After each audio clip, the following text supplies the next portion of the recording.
तो आज हम लोग फिर से पढ़ने वाले हैं क्लास 7 का चैप्टर 10 जिसका नाम है popular belief and religious debate.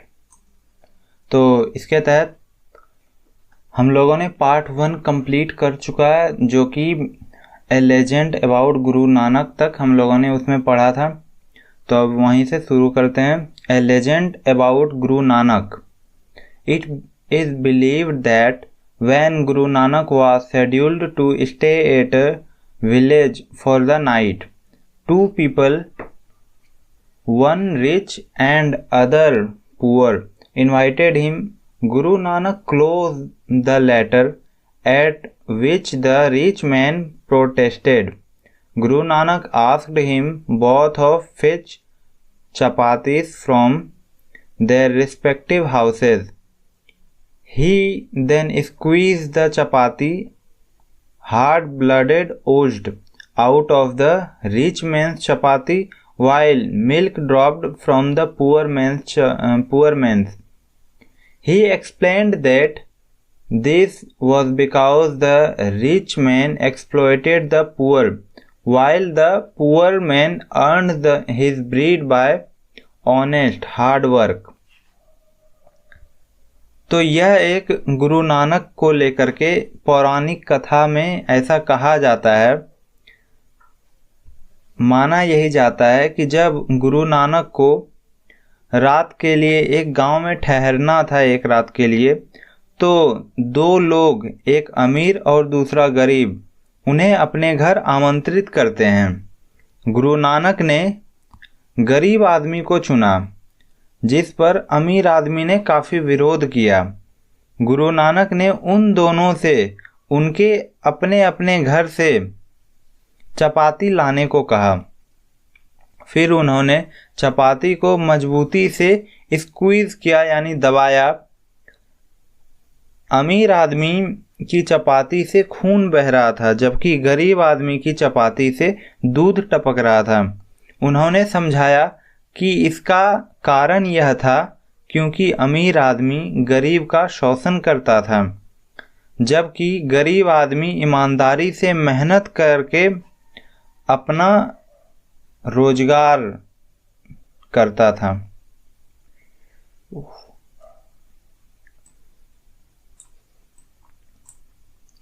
अब केस स्टडी देखते हैं कबीर दास का। There is very little known about Kabir Das' early life. He was born in the 15th-16th century in Kashi. For unknown reason, maybe his mother cast him away near a tank, where he was noticed a Muslim weaver who adopted him and brought him up. He picked up his profession, the profession of his father. While doing his work, he sang poems which brought him popularity. He later became disciple of Ramanand. Kabir Das won a large number of followers because of his simple teaching. His followers came from both Hindus and the Muslims. He sang dohas and pads, long poem. These words were noted down by his followers and compiled in the form of bijak. Kabir Das emphasized that all people were equal, whatever their religion or caste. He said that God has made them all equal. He said that it is fruitless to ask the caste of sant or a devotee.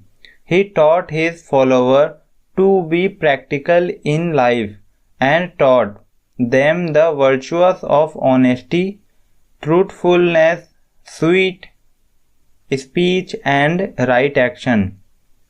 Kabir Das not only taught equality but also attacked the superstitious and evil practice in the two major religions of his time, Hinduism and Islam.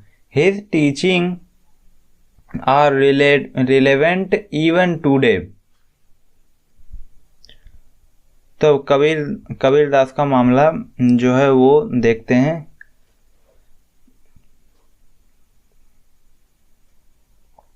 Kabirdas के बारे में कहा जाता है, इनके बारे में काफ़ी कम जानकारियां इनके बचपन के बारे में देखने को हमें मिलती है।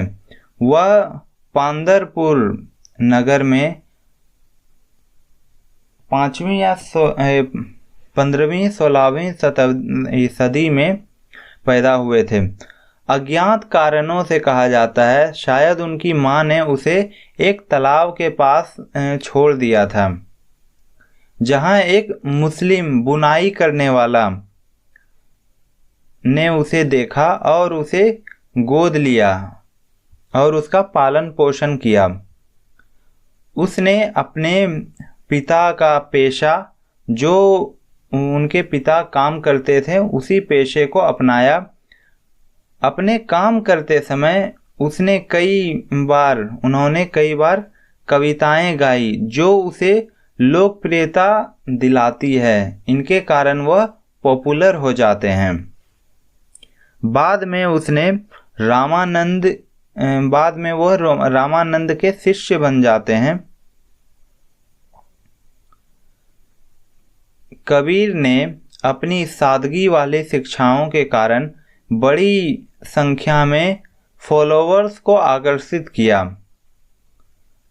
उनके जो फॉलोअर्स थे वो हिंदू और मुस्लिम दोनों रिलीजन से आते थे। उन्होंने दोहे और पद यानी कि लंबी कविताएं वो गाई। ये छंद उनके फॉलोअर्स द्वारा नोट किया गया और उन्होंने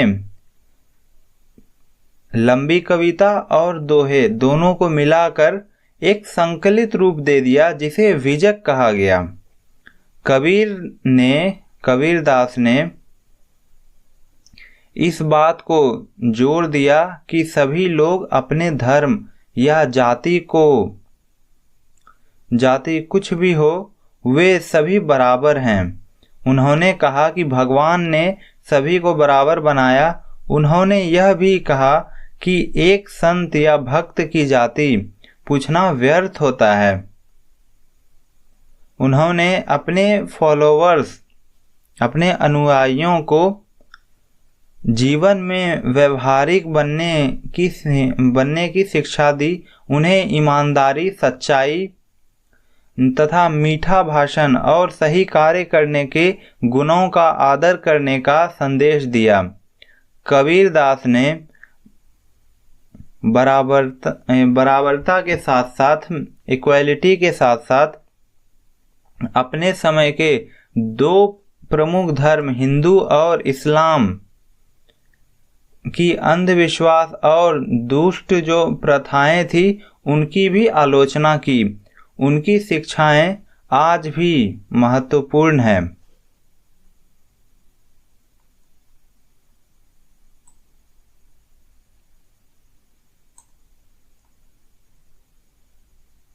अब इसके बाद देखते हैं ए legend about Kabirdas.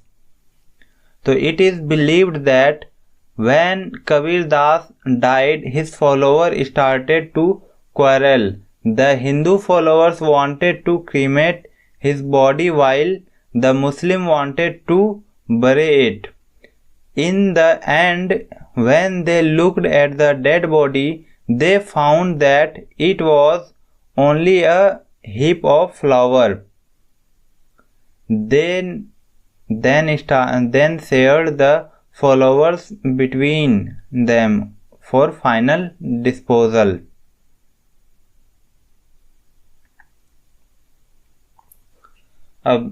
Teaching of Kabirdas. Kabirdas has composed a large number of poems and couplets. We give only two of them,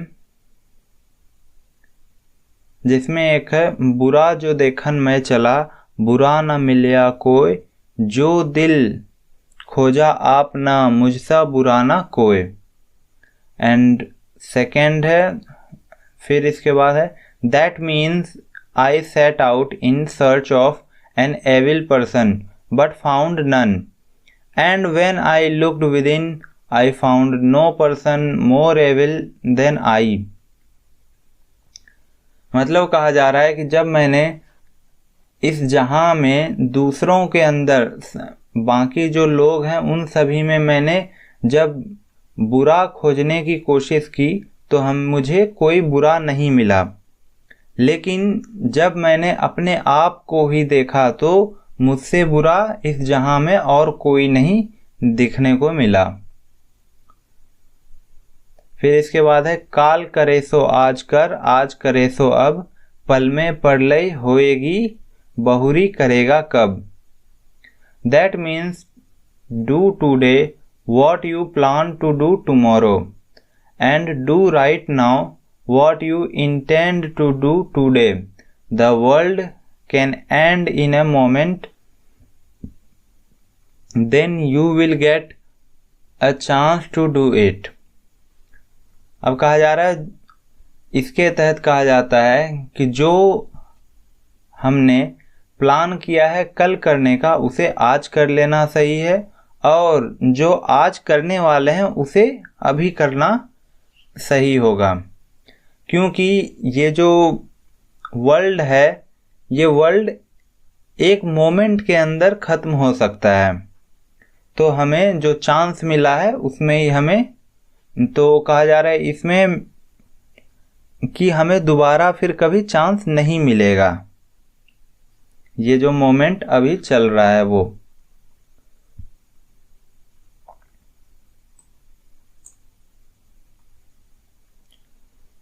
next फिर है Sufi movement. Like the Hindu sant, the Sufis were Muslim who professed the idea of bhakti और devotion, so they came to be called Sufi sant. They had arrived in India from Persia during the Delhi Sultanate period. They settled in different towns and won followers from among both Hindu and Muslim. The teaching of the Sufi Sant were much like those of the Bhakti Sant. They too professed love for both God and fellow beings. They said that devotion to God was better than any other rituals.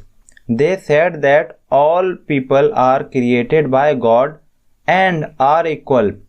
Both Sufi and Bhakti Sant borrowed each other's ideas and were influenced by each other. As their teaching came in conflict with the fundamental Islamic teachings, the ulema, Islamic scholars, opposed them. Even many Muslim rulers disliked them. Despite this fact, they grew popular and were called peers or gurus. They were attributed several supernatural power. They did not want people of other religion to convert to Islam. Rather they only taught love and devotion for God.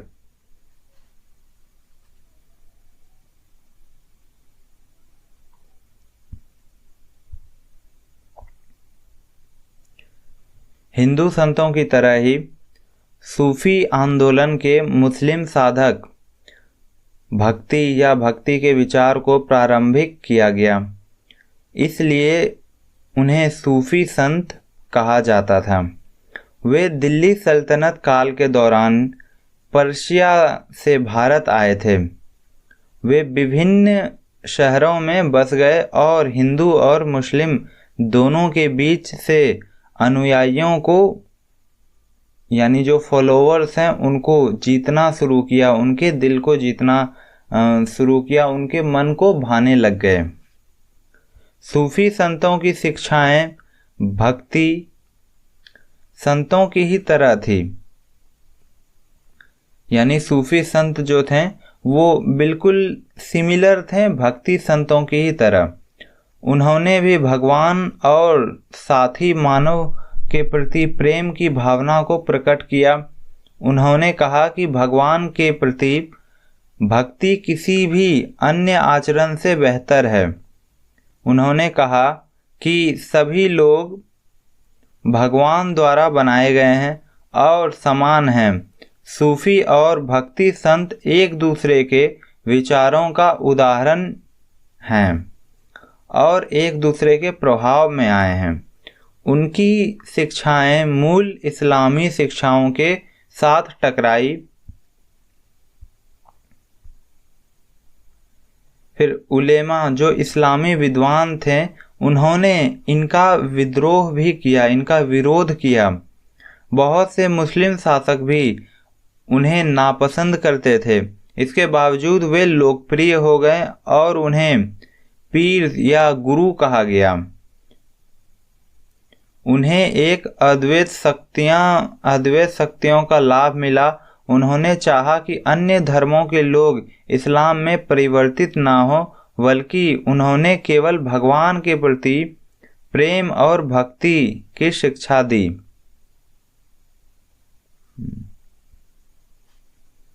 अब आगे देखते हैं।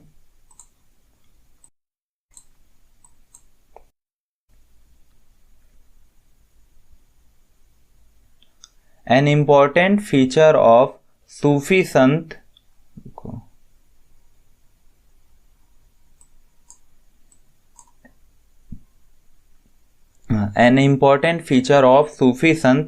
was that they used the local language. Their assemblies were very popular for Qawwali, a type of a group singing. They have created rich literature in prose also.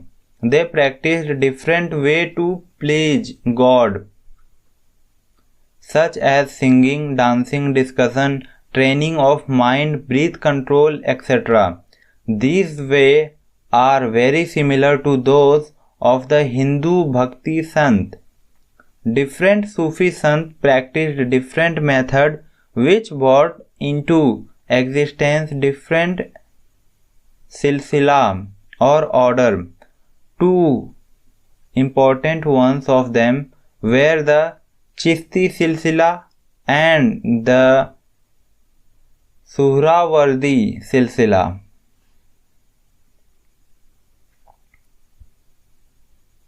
अब इसमें देखते हैं कहाँ से था। सूफी संतों की एक महत्वपूर्ण विशेषता यह थी कि उन्होंने स्थानीय भाषाओं का उपयोग किया।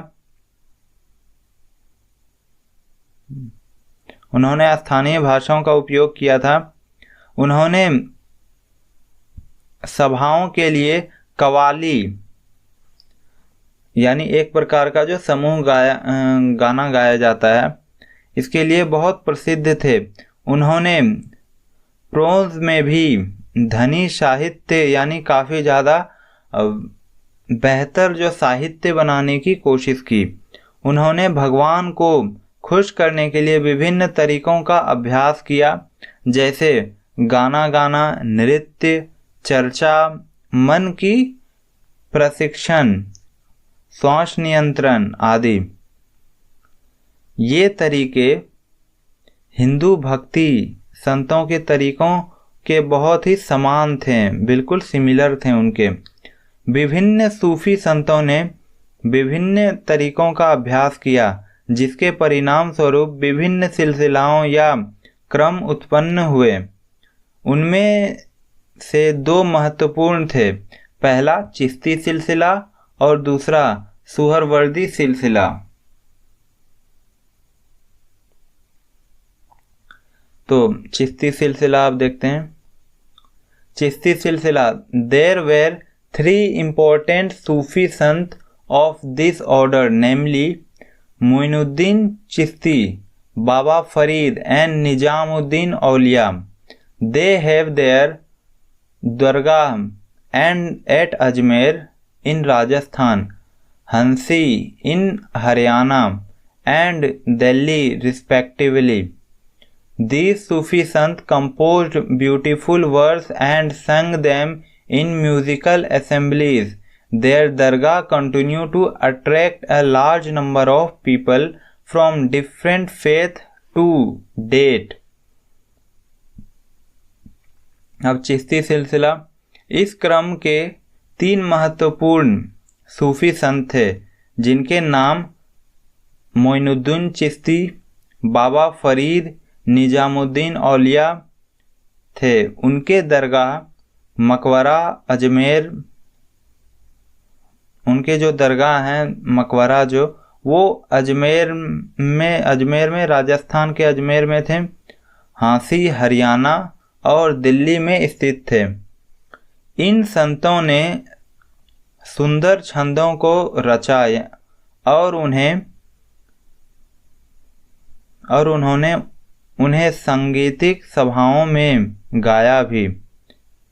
उनके दरगाह आज भी विभिन्न धर्मों से लोगों को बड़ी संख्या में आकर्षित करते हैं।